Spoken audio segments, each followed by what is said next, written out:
When I was a teenager in high school, 15, 16 years old, I would, so this is the late 90s, I spent a lot of time in City Hall Park in downtown Burlington with a group ranging in age from my age, I was among the youngest, up through college, playing a game where we pretended to be vampires, of all things. We often dressed up in costumes, and we played these characters basically in an interactive theater kind of way and resolved our disputes with the great equalizer, rock, paper, scissors.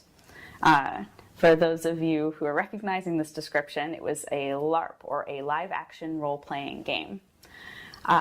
So I spent, most Saturday evenings in City Hall Park, with a whole bunch of people, mostly wearing, black, gothy, silly costumes, throwing rock, paper, scissors with a great deal of intent. And one of these evenings, I'm sneaking around trying to follow this very important political conversation, and I have my arms crossed across my chest because I'm pretending to be invisible. Completely ridiculous, but a great deal of fun. And this girl from my high school and her whole family come walking across that long diagonal in the park from the Flynn Theater. And they look like a perfect family of ducklings. There's, mom in the front, dad right next to her, the two little girls. They weren't really little, right? They're teenagers in the middle, and then the older brother bringing up the rear. And they're all dressed to the nines, perfect. And I see this girl from my high school, and she sees me, and I hide behind that big square monument that's right there in City Hall Park, because I'm about to be seen by the people whose very important vampire political conversation I'm following. She's obviously very confused. She leaves. It's good. I go back to my happy time throwing rock, paper, scissors with intent. So this is in the summer.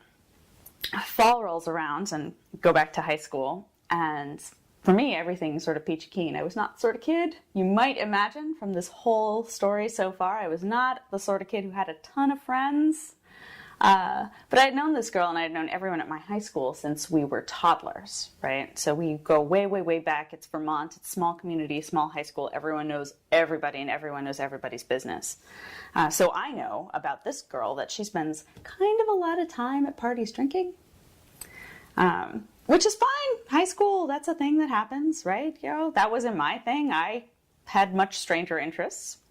But I'm in classes with all of these people, and it comes around that I get word back that there's been a lunchtime conference with all of the kids from my honors class where someone, not this girl, but one of her good friends, son of a doctor, goes on to be a doctor, completely unsurprising story there, we convened everyone to ask what everybody thought about Carly being in the park in downtown Burlington at midnight, and how that was terribly scandalous.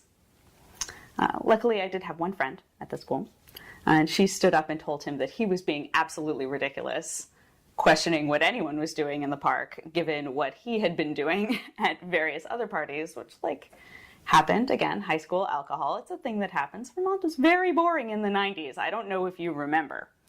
But there was just this whole kerfuffle because they didn't understand what I could be doing without an adult in a public space at the age of 16, when they were perfectly comfortable eschewing adults and hanging out, doing things that were probably more dangerous so long as it was in a space that they were comfortable with.